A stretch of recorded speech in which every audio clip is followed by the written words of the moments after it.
Hello, ladies and gentlemen of the board. My name is Brandon Gaynor. I'm with the APU Cohort 3 team with the BMGT 412 group. My leader is Professor Murray. She is in charge of this group. She has asked me to disseminate this information over to you in a timely fashion. The purpose, problem, and need. We need to go over some different basic aspects that we have here. We have the purpose, problem, need. We have the statement of research objectives. We have 3 quotes from the literature that are immediately relevant. We have key hypothesis bullet statements. We have my actual research approach, measures identified and data collection overview, results from my survey, and we have my conclusions and recommendations. So those are the key points that we're going to touch on this brief segment here. The study was conducted to decipher whether negative workplace performance levels were associated with the experimental removal of technical staff members from a wireless service store in order to increase sales. A rewards incentive program was devised and implemented to enhance morale and sales performance within the store, since the technical support team's experimental removal caused the opposite effect. Basically, Verizon Wireless decided to take out an entity from our store, which is our technicians, which are designed to basically help the technically inclined customer, and hence instead has the sales team do their job.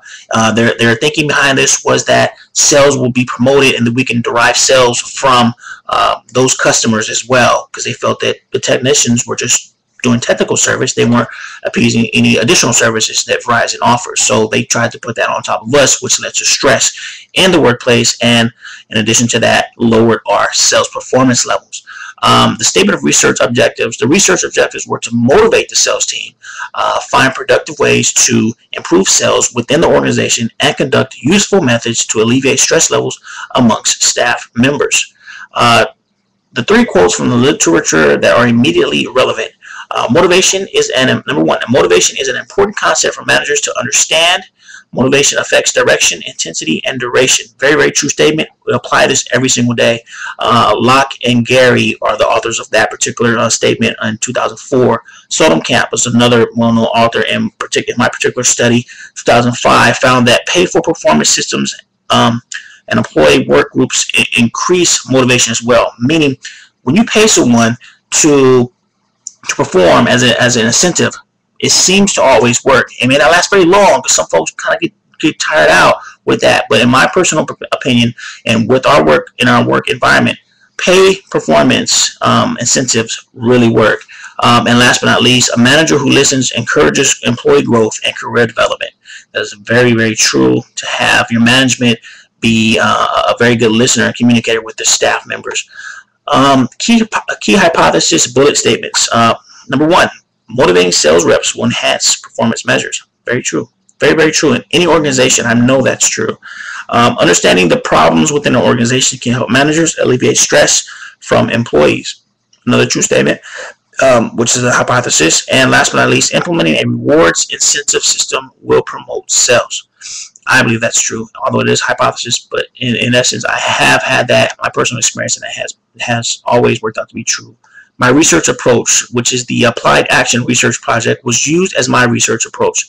This approach assumes that the solution is known and that I have the authority to implement changes, in this situation I had with the help of my leadership.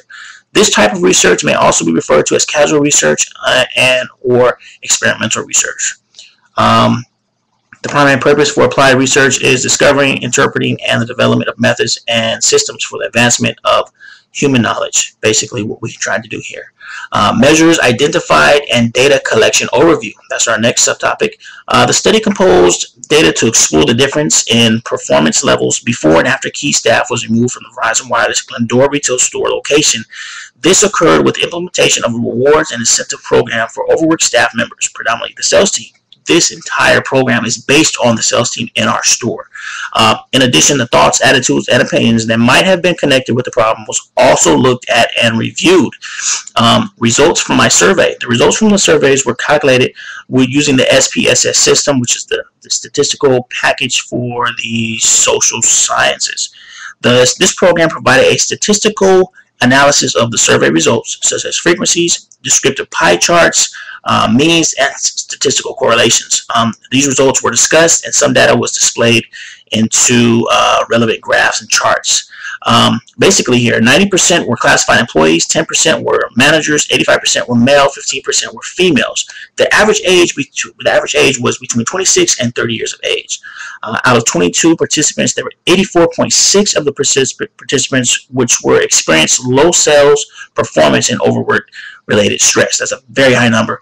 A mean of 4 out of 6, with 6 being the highest in the agreement, resulted from question number 6. Have you experienced any work stress related symptoms? Headaches, stomach aches, pains, loss of appetite, depression, feelings of quitting, or alcohol abuse? All those things have been at a very high percentage, which is not very good.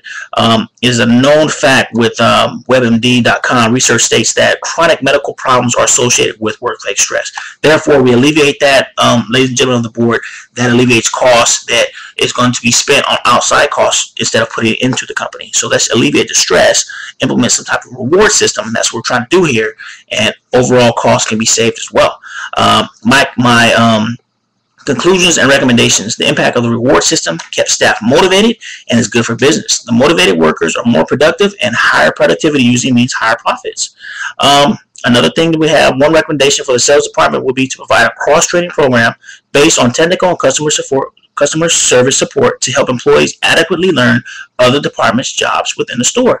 Basically, the sales team would be less stressed if we knew what they were doing, if we were cross-trained upon integration of the company. So that should probably be something we should do upon new hires of employees within the organization.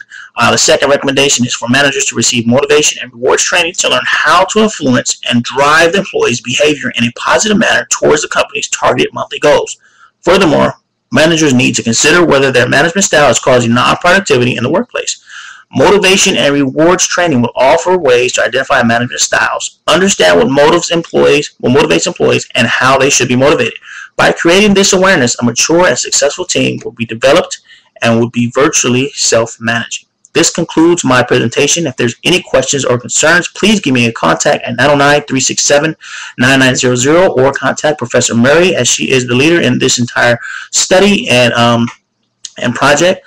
Again, it's been a pleasure. Have a wonderful day, and thank you for having me.